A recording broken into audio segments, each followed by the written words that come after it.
Hello, everybody. Happy Thursday. I had to think about what day it was then. And welcome to another expert live stream here in the collective, on YouTube, on LinkedIn, or wherever you are watching us from. I'm Valentina, Community Experience Lead at Disciple and the host in our customer community, The Collective by Disciple. And I'm very excited for today because this week inside of our community is Engage Week. And what we're doing as part of this week is part of Jumpstart January, which is our little challenge we're doing. And we're talking about engagement. The topic of engagement, it's one of those topics that is always at the top of everyone's list. How do I engage my members? What new things can I do? And I have someone waiting to come on in and share some amazing top tips and things that you should try in 2023. So without further ado, I would love to welcome Canva's community lead for Germany, Celine Riemenschneider. She is an amazing community builder. She's got all things going on within the industry. She is here, there, and everywhere. She's got courses, she's got planners planned, she's got blog posts coming out of her ears. And yeah, we're very lucky to have her join us today. So hi, Celine. Hi, Valentina. Thank you so much. I feel very humbled. No, we're so glad to have you here. So Celine is going to share all of her top tips. I'm going to hand you over to her. But one thing I want to mention before we start is please, if you have questions, pop them in the chat. We are doing a giveaway today. So one of you can win a one-on-one strategy session with Celine, and we'll choose a lucky winner in a couple of days. So get those questions in at any time. And if Celine thinks it's relevant to what she's talking about at the time, we'll cover it. Otherwise, we will wait until the end. So Celine, take it away. I will. Thank you so much, Valentina. A quick note, I'm having a bit of an issue in the app actually watching the chat. So could you please then, if it's like super relevant and I'm missing out something, maybe jump in and interrupt me and let me know. That would be really amazing so I don't miss out on something, but there will be time at the end for questions and answers, of course. So let's get started on engagement tactics you should try in 2023. It's a new year for our communities, for all of us. So, let's try something new out or learn something different or just spin around a little bit. But Valentina already introduced me. So, hi, I'm Celine, and I am a community professional since 2014, which in the community world translates to a really, really long time, I think, because the community industry with online communities didn't, I think, even exist for so long as in other job descriptions maybe do. So I think and I hope I get to call myself a seasoned community professional. So let me take you down my career roadmap a little bit so you know where my experience is coming from and where I have worked before. So in 2014, as I mentioned, I started off as the community manager of my hometown of Frankfurt, Germany at Yelp. So I'm sure a lot of you are familiar with Yelp, the online review site, but it's also a company that really was one of the first ones that envisioned community and how much power community can really bring to a company. So, they were the, I think, first ones really just investing into this community space in such a big way with community managers all over the US and Canada, and then expanding internationally and having CMs all over the world. Huge success with lots of things to learn, playbooks, events, crazy parties. So I think I'm very lucky to have started my journey here because I've learned a lot in the 3 years I worked at Yelp. I then moved on to consulting, and I worked with a lot of startups and smaller companies that I had already gotten acquainted with through networking. And mostly there were lifestyle and tech brands, but I also worked with nonprofits as well for their communities, which was a different take on it as well.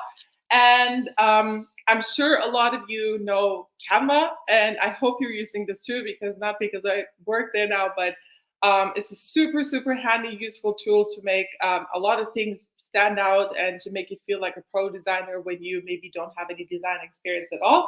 So I'm the community lead for Canva Creators since 2022. So it's been a year now, and it's really been a blast.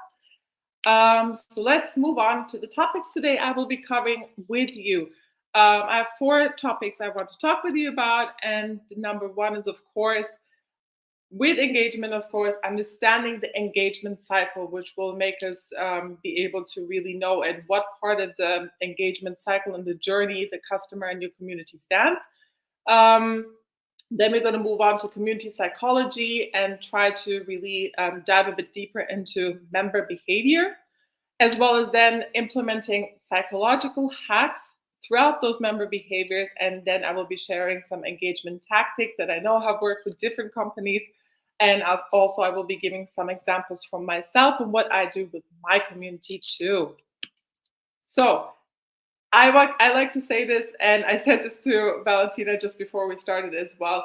Engagement is such a hot topic in communities. It really is the number 1 pain point of all communities. Whatever community manager you speak to, at one point or another in their career, they definitely will have struggled with engagement. There will be times engagement will be great, and then it might take a dip. It might be lower. This is completely normal for our industry. So we just have to, try to sometimes look at things in a different perspective and an angle, maybe take a step back.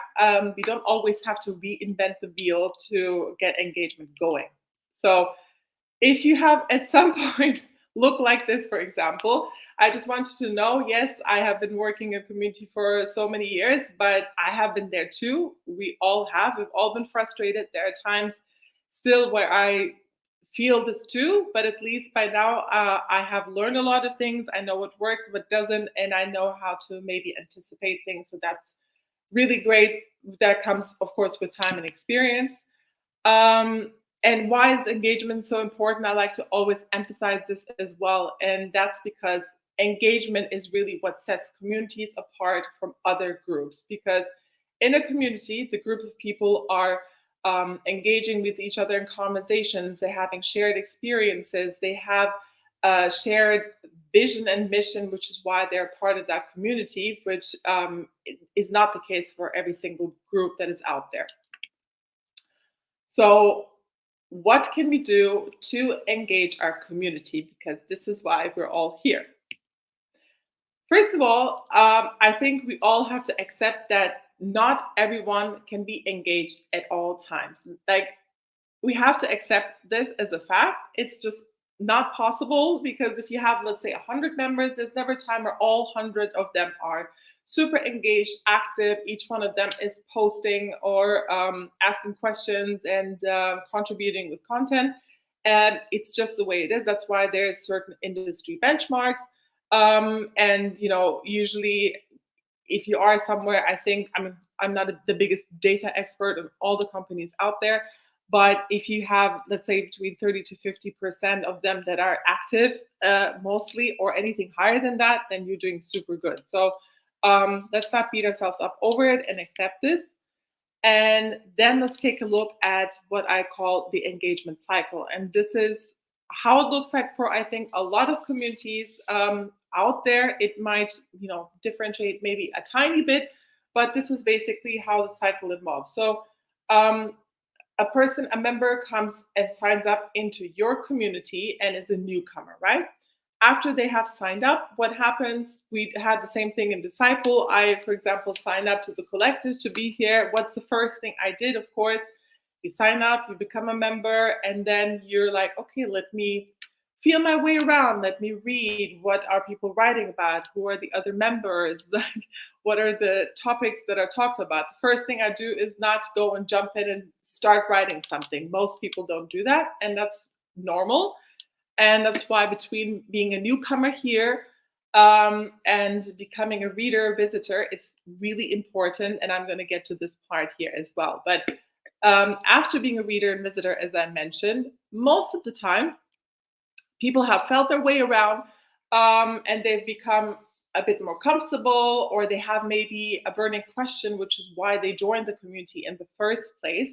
that they want to participate in it. So most cases it's to ask this question, which is the initial foot in the door, and then they start seeing, for example, how they get their answers. So the community manager most of the time, of course, answers questions, but other members chime in too, and the way that they are getting received in the community and how the other members make them feel, I think makes the person get a bit more comfortable in that community to really start to be active over time. And because they found a solution to their answer, maybe they are feeling, good enough, comfortable enough to be able to answer questions of other members, which is what really activates them. And once they are in this activation period, there is a phase, of course, too, when they're like little active into becoming much, much more active, where they're left, right, and center, maybe in the group, in conversations, answering other members, joining challenges, events, whatever else you have in your community.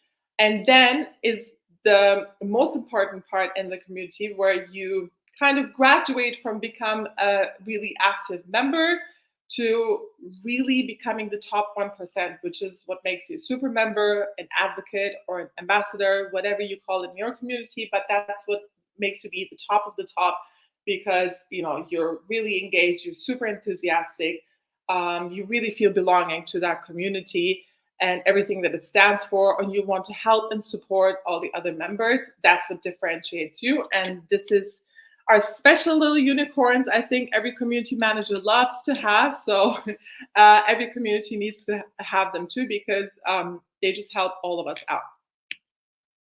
So remember and keep in mind is that initially engagement comes a lot easier if people join the community because they know exactly why they joined. So when you have your community page, the first thing that people want to look at is when they actually land on it, what do I get out of this community? If it's not a customer community, where a customer support community where people just go there to, ask a question and then afterwards leave again, and it's a community, an entire, a vision, something they want to believe in, or a shared identity, then the value proposition of your community should be crystal clear when people go on that community landing page of yours to think, okay, once I join here, this is what I'm going to get out of it.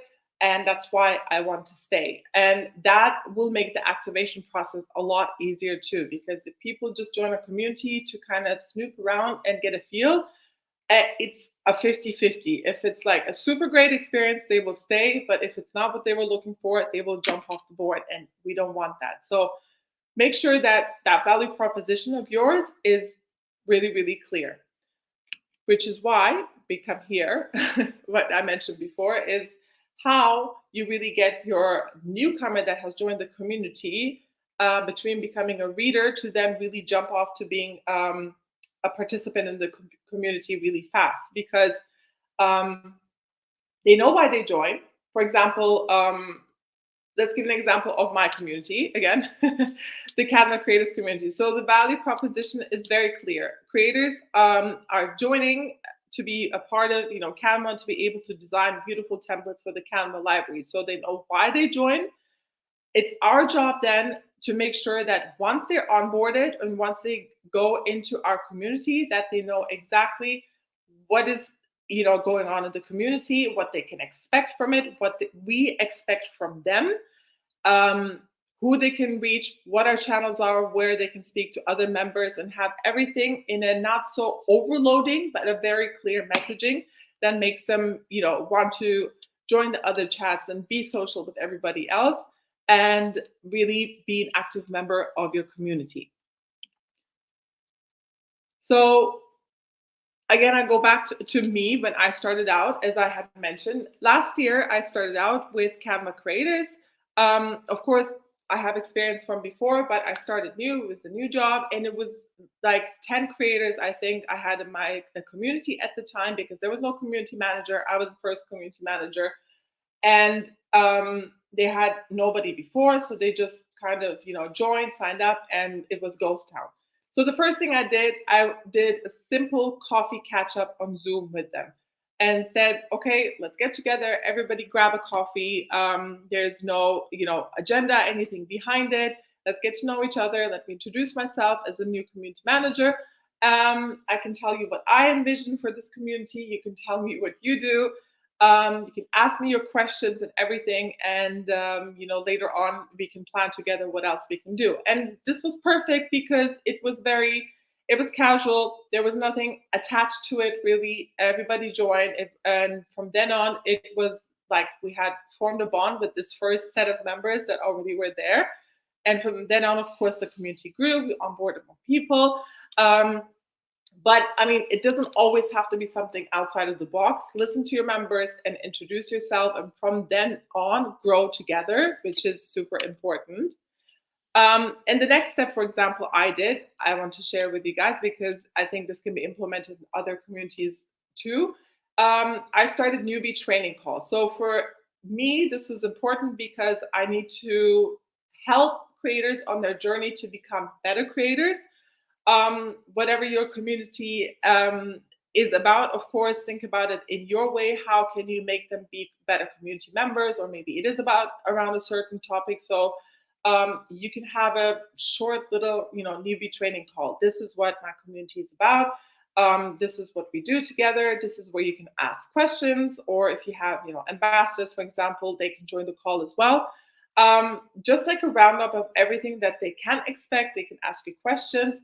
And that everything is just crystal clear. And from then on, there's, less space for confusions or misunderstandings, which is what this is really perfect for.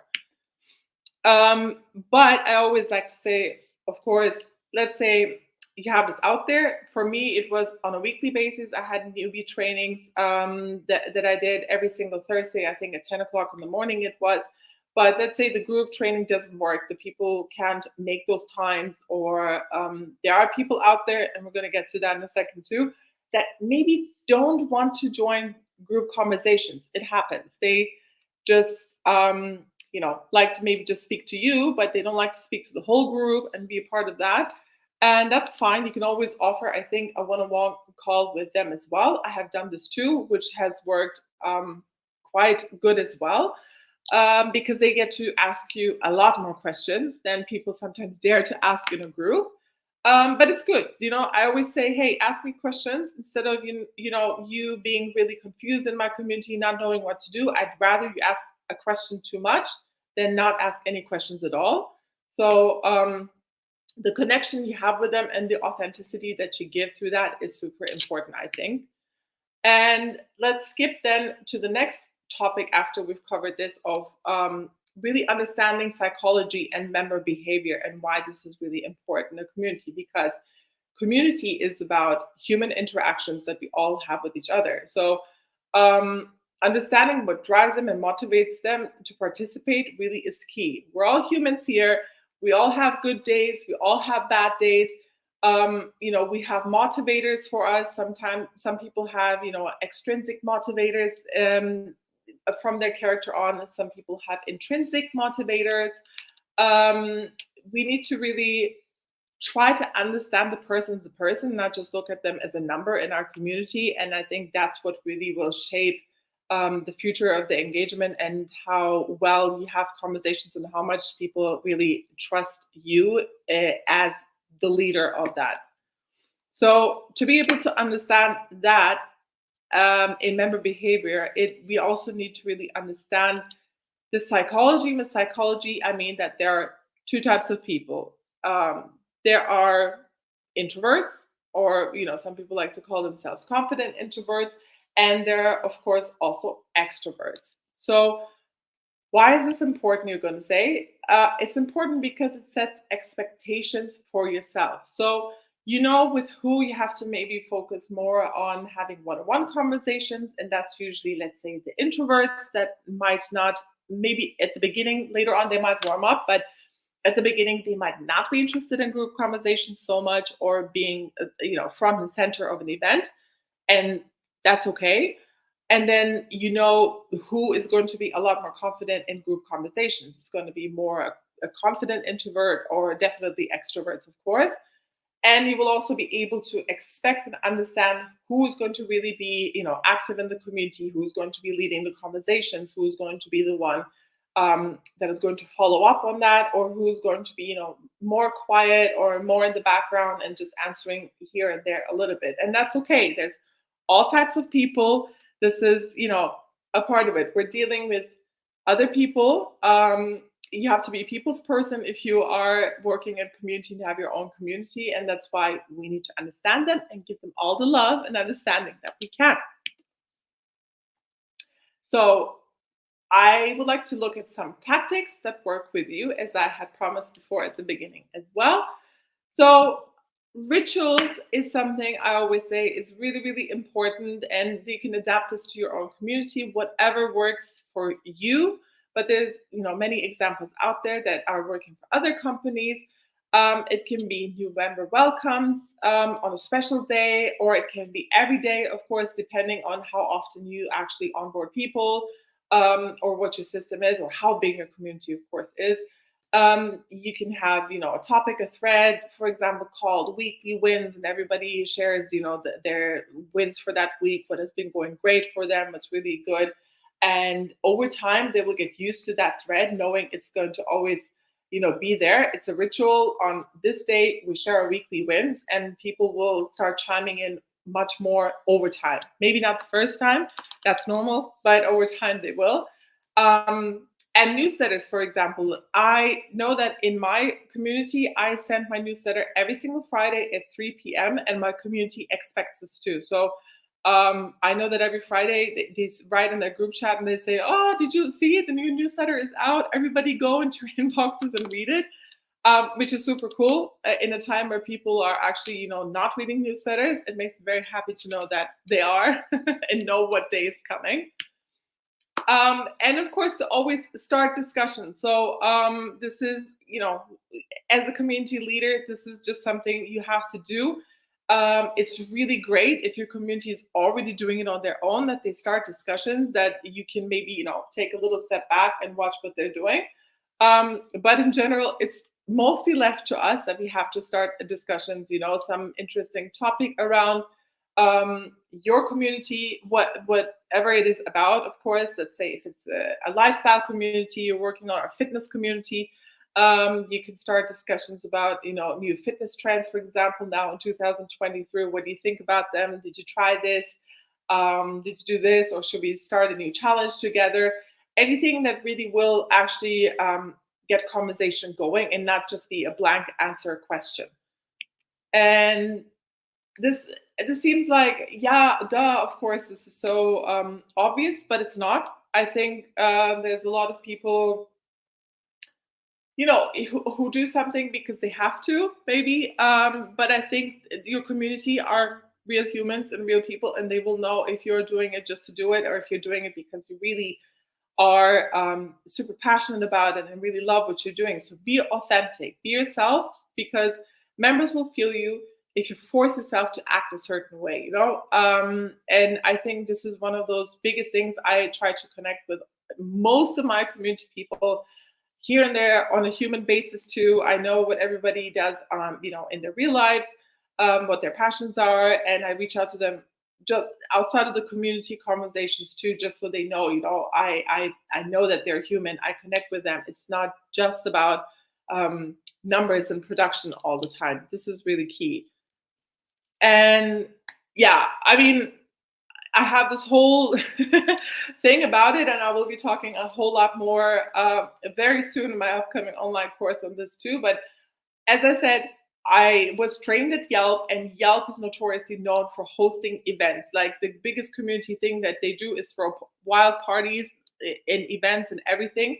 It doesn't mean you have to throw wild parties and great big stuff, but nowadays hosting events, of course, also means, virtual events that we're all doing, Zoom events, whatever it is, whatever works for you. If you can do something in real life, that's great and it's awesome. We're finally, after the pandemic, making a comeback of this. But if not, there is amazingly great ways of also doing events virtually online. And I think there's many great examples of this out there. But I will be sharing some examples as well here for you. I try to think of what you can do. For example, it doesn't have to always be something huge and big, but you have a coaching community, for example. You can do a virtual coaching conference, where you have maybe you have friends you already know in the industry, other industry experts, and you can have panel discussions. People can ask questions. You can have breakout rooms on Zoom by now, which is a really useful tool that you can use within Zoom as well. Or you can just have, a book club, and you can do over Zoom a book reading, for example, or you can have an author that actually comes and reads it, which would be, something super awesome, I'm sure, for a book club too. Or if you have a fitness community, I'm sure you can do a virtual boot camp or, if you have a yoga community, let's say you have a virtual yoga session with everybody together, group meditations for a mental health community, just many, many different examples I can think of, just now at the top of my head. But of course, depending on this community, you just have to dive into it a little bit deeper yourself and take a look. But this is just a way to, spark some engagement, get people to come, know that there's much more to the community than just, posting questions and getting answers. It's just, a whole vibe, basically. Once you're in there, you really feel and live the community. And that's the experience you want to give your members, basically, that they feel belonging, because they know, if I'm a part of this, I'm a part of all of this awesome stuff in there. I have super supportive people, amazing other community members. We host, really cool events, for example. So give people that feeling of being a part of something super special. And it's important also, I think, to have a good mix of, educational and social events, depending on, your niche, of course. But for me personally, I'm giving some examples here where these are some of my creators. I had taken a screenshot together, and they're super sweet and awesome. And we have done some social events as well, where we did a Secret Santa, for example, now in December around Christmas time, where everybody had to design for each other a Christmas card, basically. Each person who received it had to guess which member probably designed that card. It was really, really funny, and, no ulterior motive or anything behind it. We have our creators coffee hangouts, for example, as I mentioned, super easy and relaxed. Everybody grabs a coffee, you can talk, you can ask questions. But then we also did an end of year community award show, for example, which I think everybody should do. This is super great. This is so much fun. You basically get your members to vote for each other who wins in what categories. It's not something you choose. It's left to the community. It's from the community to the community. You just have winners in each category. You can choose how you're going to reward them. It can be very simple ways, or it doesn't have to be even anything big or special. It just makes them feel, like they're a part of something super different, super special, and people really like recognition. So award shows are amazing for that. But yeah, so educational, as I had said too, we also host monthly workshops to educate our creators on their journey, how they can better themselves. Some of the things we see them doing wrong, for example, we do workshops where we go over do's and don'ts. We give them tips on how to create better. There's many ways, and I'm sure this can be implemented into your communities as well. But a good mix, I think, of having fun but also being educational is the way to go. And I mean, at the end of the day, ask for feedback. Seems so simple, but it really is. I mean, we don't think of it very often, but if you are feeling stuck and you feel with your engagement that you have tried everything and the needle doesn't just move, just ask for feedback. I mean, I just did this, for example. It's in German because my community is in German, but this is a screenshot of a Google form I had sent to my community, where I just said, look, it's a new year. Just help me be better for you. How can I serve you better? What do you want more of? What topics do you want to see more of? What will help you more? What can I share with you? Is there, here on the right, I'd asked, is there any workshops to a special subject that you want, for example? And you see the answers, the short answers, and then there's like a whole paragraph of an answer from a community member. So this is really great because then I get to see, I have to do this to really help them. And this is something, maybe I didn't think of before, and this will help me and guide me in this way. So let your people guide you. Feedback is really easily asked, and it just gives you so much insight, of course. And I haven't, I think, ever used data as much as I do at the moment. So I'm starting to really, really love data because it gives you so much information, whatever data you have in hand for your community, of course. But dive into it and try to understand the performance of certain things, and then you can anticipate accordingly. So for us, for a user-generated content community, I think this is one of the most important topics here. I divided it, for example, into months, and I think we have all seen in December a huge dip here because people are going on holidays. It's the end of the year. They're wrapping up at work. They don't have as much time to be active in your community. And A, that's fine. We're all human. But B, you can anticipate that, as I said, and you can plan things ahead for it. So you can have, a holiday campaign, a get together before everybody goes off to Christmas, as I mentioned. You can do the Secret Santa. You can have a challenge that runs from over Christmas into the new year. Whatever it is, if it's going to move the needle and it's necessary for you, take a look in advance what days there are, what other data and information you have. Anticipate accordingly and plan ahead so that you don't all of a sudden have a dip and then you panic why engagement is like dipping so low. And of course, if you have super members, for example, or you want to call them maybe something else, your top users, ambassadors, basically your top 1%, call on them for support always. That's what they're there for. They're already super eager to be a part of your community. They're just really active people. I'm sure they love to help you out, or maybe they can give you a perspective or an insight which you may not have seen. I always like to say sometimes, we have tunnel vision, and when you ask your members and super members, they will help you be able to, see the broader picture and clearer. So always reach out to them and take them into the equation. And I've seen you have it here at Disciple too. This is, very common, obviously, in communities, but I do believe very much in any type of community that you have, whatever it is. I think challenges are an amazing way to entice members just to be more active, whatever the incentive behind it is. And as I mentioned before, some people have extrinsic motivators, some people have intrinsic motivators, meaning some people like to take part in challenges because they want to win. They're very competitive and they want to win the prize, and that's what they're in for. Some people just want to take part because it's fun for them and they just want to be a part of it. So your members will differentiate in this, but it doesn't matter. It's still really always fun to host a challenge. It just spreads up the feeling of gamification in your members. And of course, I think culture is something super, super important. So remember that if you create a culture in your community that people really want to be a part of, they will keep coming back to it. So if they know, XYZ community is hosting these, amazing virtual, parties, or, the community lead is super nice.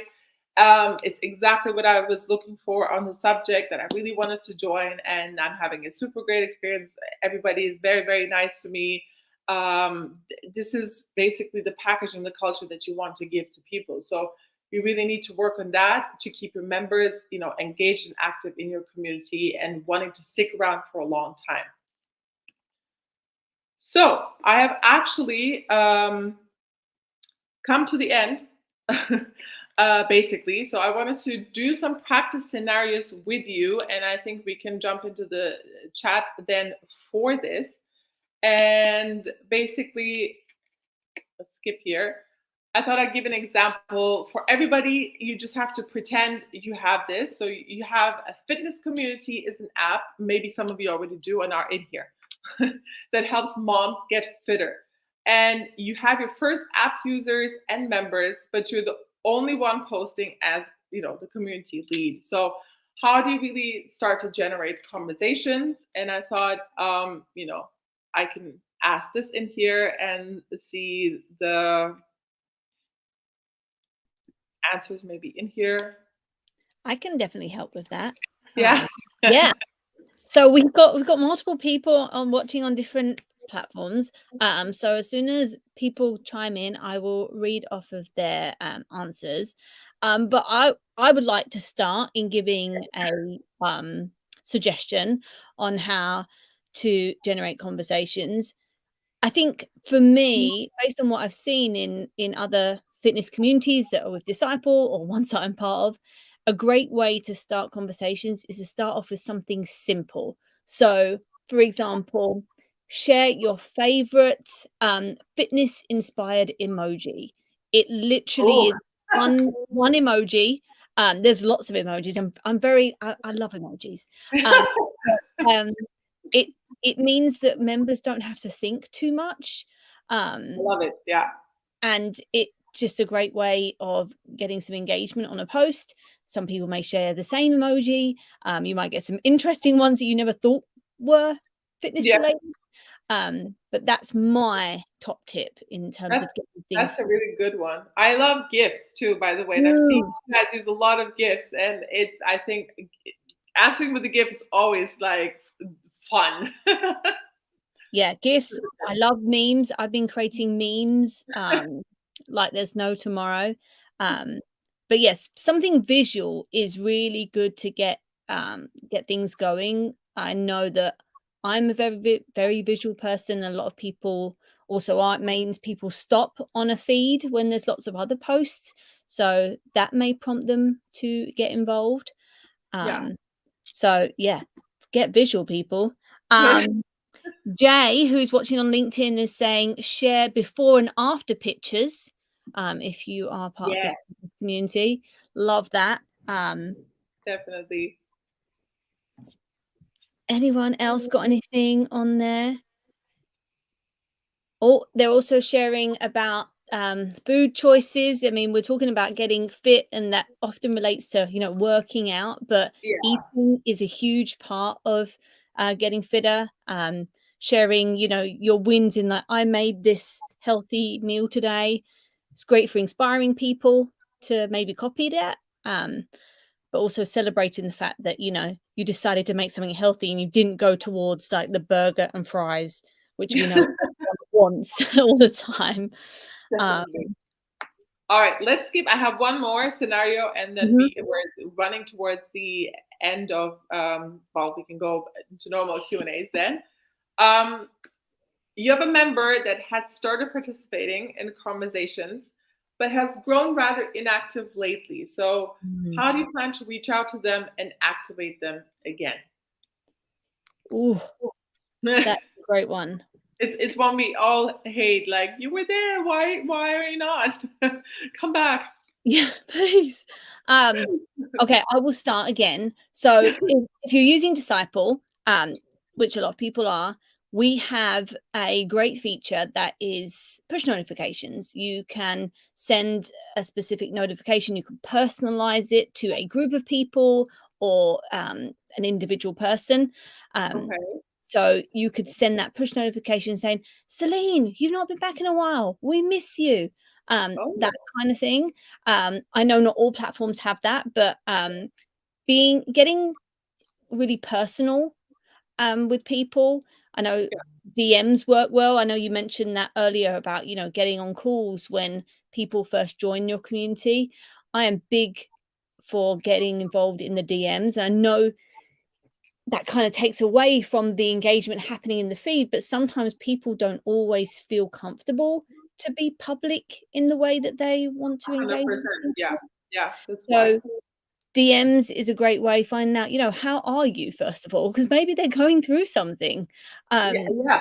Surprisingly, very often I think it happens. So yeah. And other times it's just that the content that maybe is being shared is not relevant, but you don't know that. So you need to ask them, what do you want to see? Like, how can I help? And a lot of the times members will tell you things that you never even thought about. You're like, why didn't I think of that?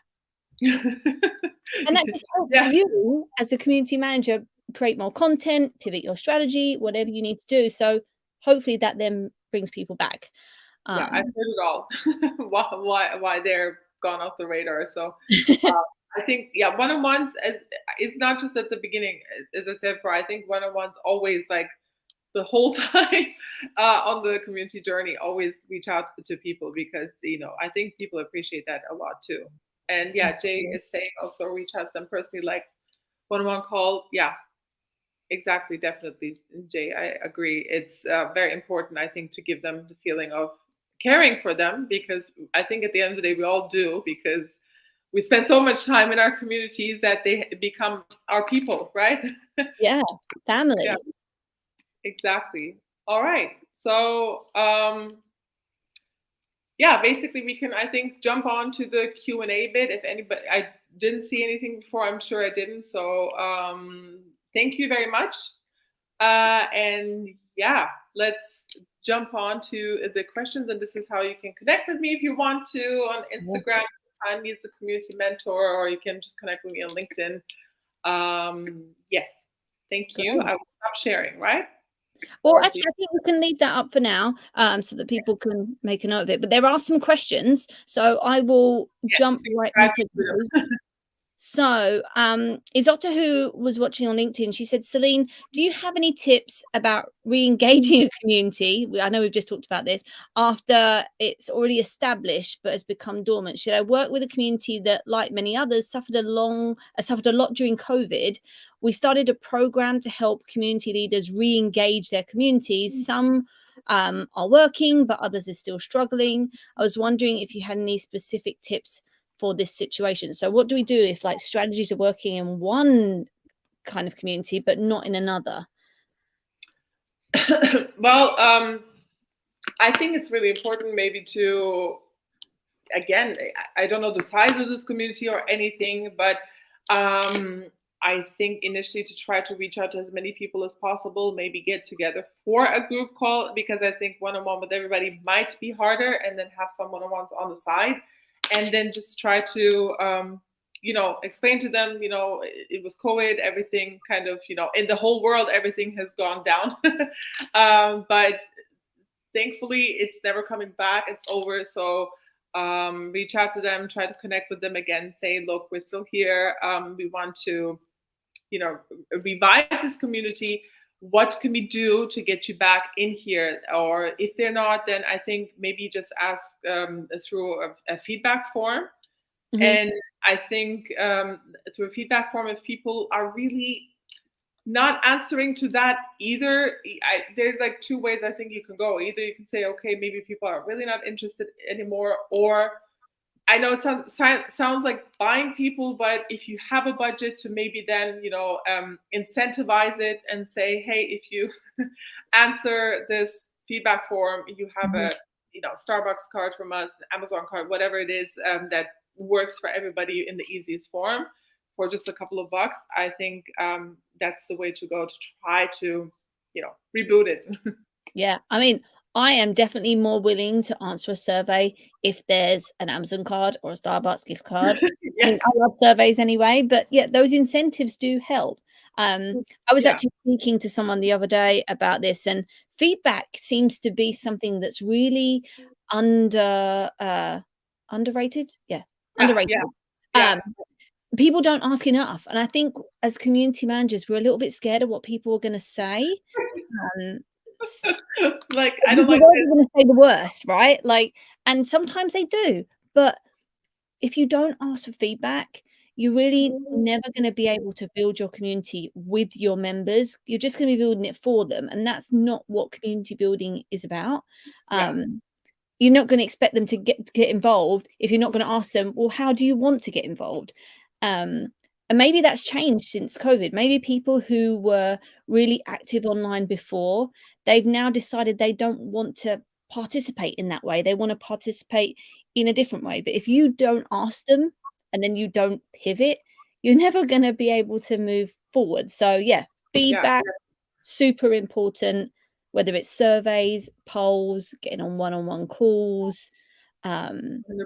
I mean, always ask, even with setting events or so sometimes or workshops, I have all the time polls. I'm like, I'm not just gonna choose it myself. Okay, this day or that day, morning, afternoon, everybody poll here. You Yeah, have this much time, just vote on it, and then okay, this is the date now. Those who can't make it, I'm sorry, we'll have the recording, but mhm, it just makes it easier. Just ask them what works, what doesn't. I find this quite liberating, actually. definitely. And something I just thought about is if you're going to do a survey, be mindful of how much you're asking these Yeah, people yeah, to give you. yeah. I know that I think it was John O'Bacon said that you should probably have no more than like 3 to 5 questions in a survey.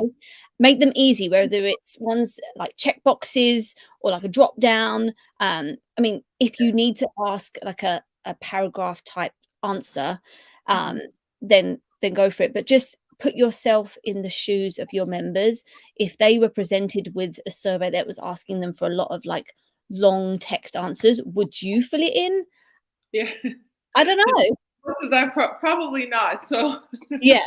So think about who your members are and cater how you're going to ask for feedback to them. 100%. I Um, agree.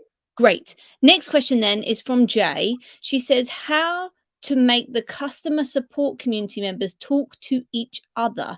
Usually, members are used to asking for help, and once they get a solution, they will log in again only when they have another issue. So, yeah, Um, I mean, this is a super tricky one because I do always say a customer support community. I think a lot of the times, yeah, they come on to get their questions answered, but maybe you can have something around whatever the support subject or topic is. Maybe that they share their wins around, that Mhm. they got from support.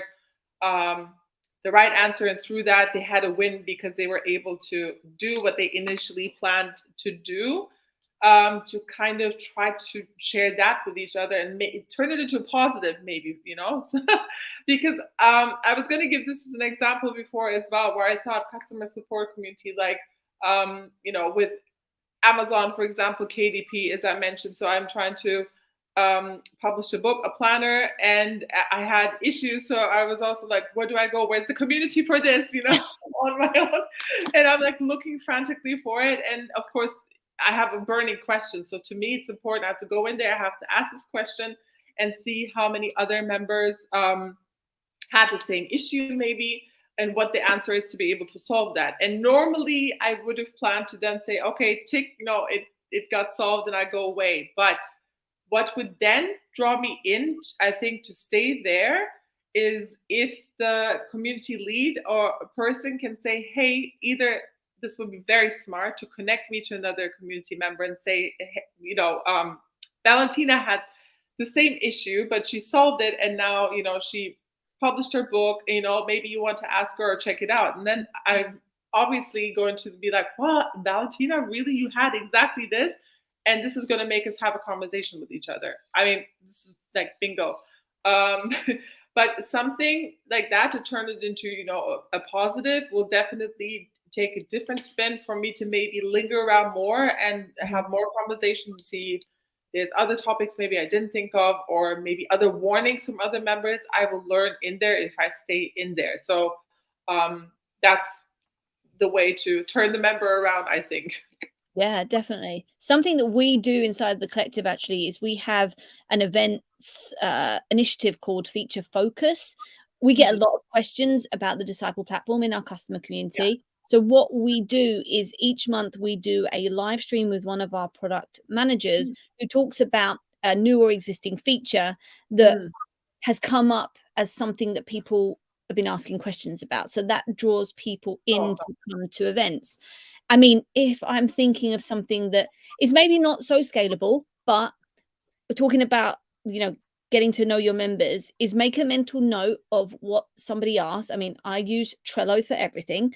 So I'm like, reply to Celine or, that kind of thing.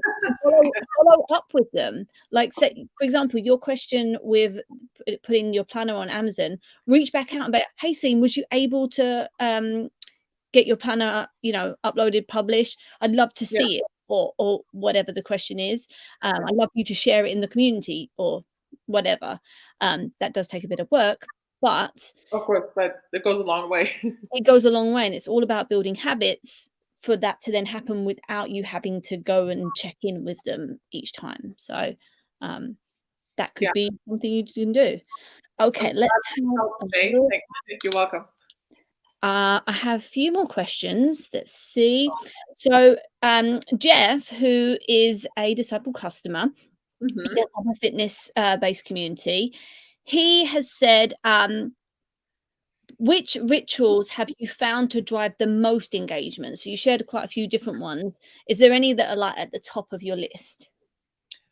I think people like it if we have a designated day for events or workshops. So I have to say, it doesn't always work as you plan, of course, but we had a very good streak at a point where I think also it was every Thursday or so we had a workshop, an event and stuff. And newcomers were like, so is this the thing every Thursday at this time we have an event? Like, should I, put it in my books like that? And I said, it's kind of been like that lately, but it normally isn't always. But it made me think, okay, so should it be? Because then that's what they expect, and it's there, which is great. And like I said, with for me, weirdly enough, the newsletter, because it's a community newsletter. I always say this, it's not a sales one. We're not trying to sell a product or anything. This is really once a week. It goes out every Friday, 3 p.m.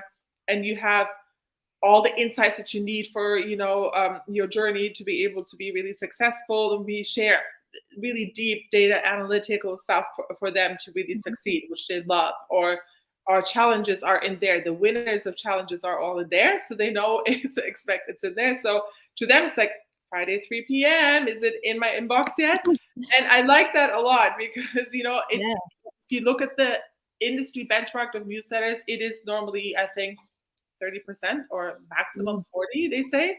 And it's like I have a constant 70-75% opening rate. Wow.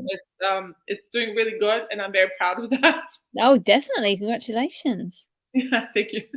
So one thing I would just like to add in terms of rituals, I mean, I don't have a top one, but one thing that I have seen is if you don't have any rituals and you're thinking of introducing some, like don't introduce like 10 all at the same time, because that can get quite overwhelming, because people are like, wait, what? Like Wednesdays, Mondays, Fridays, like start off with one, whatever that is, and add slowly. It will not only help your members build the habits to come back every week or every month or however often the rituals are, but it will also help you as the community manager, because we're the ones who have to be accountable for all of this.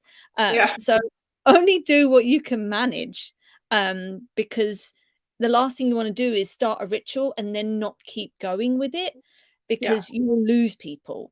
And that's not the idea of a ritual. So come up with, I don't know, 1 or 2 to begin with. And if they start to build momentum, ask for feedback to your members, like what other rituals do you want to see, and let them help you create them. Maybe there's something you really didn't think of at all. Exactly. Or something that you thought would go down really well, and they actually are not interested in it at all. It happens. It happens. It really does happen. Perfect. Well, we don't have any more questions. I will give it a minute or two in case anyone does have any. But thank you so much, Celine. You've shared so many great tips and tricks. And as we've talked about, there is so much you can do to drive engagement. It doesn't mean you have to do it all. I quote this quote every event almost. It's from David Spinks, who says, community building is a marathon, not a sprint. It's not going to be you do something today and, oh, that's success tomorrow. My work here is done. Like this is a long-term thing. Like it's all about trial and error. Things don't always go to plan, and don't burn yourself out, because we all know community managers, we do more than just try and engage people in our community. We create the content. We're managing everything. A lot of our Disciple customers are also managing their business at the same time. So Yes. take it steady, start simple, and try things out for a time, see how they go, and then review it and move on. Agree. You can always tweak things and learn from things. It's only human. Yeah, Just because you started with it doesn't mean you have to end with it, even if it doesn't work. If it doesn't work, it doesn't work. Learn from it, twist it, do something else that maybe works much better. yeah, no, for sure. Great. Well, thank you so much once again. Thank We will you. come and connect with you on LinkedIn. We will look out for your course, your planner, all the fun things that you are going to release. Yes. Um, Thank fun you. with that. And yeah, we will announce who is going to be winning the one-on-one strategy session with Celine in a couple of days. And if you are inside of the collective, come and get involved with our Jumpstart January challenge. It is Engage Week. Every day I'm sharing a post that talks about how you can engage your community. And next week, we're going to be moving on to Convert Week. So we're talking all about monetization, how to move your members from those that maybe are in your community on a free tier that you want them to subscribe to a monetized tier, or converting them from being on social media to your paid community. So lots going on. And yeah, thank you again. You've been great today, Celine, and I look forward to Not seeing you everybody. soon. Perfect. Thank you.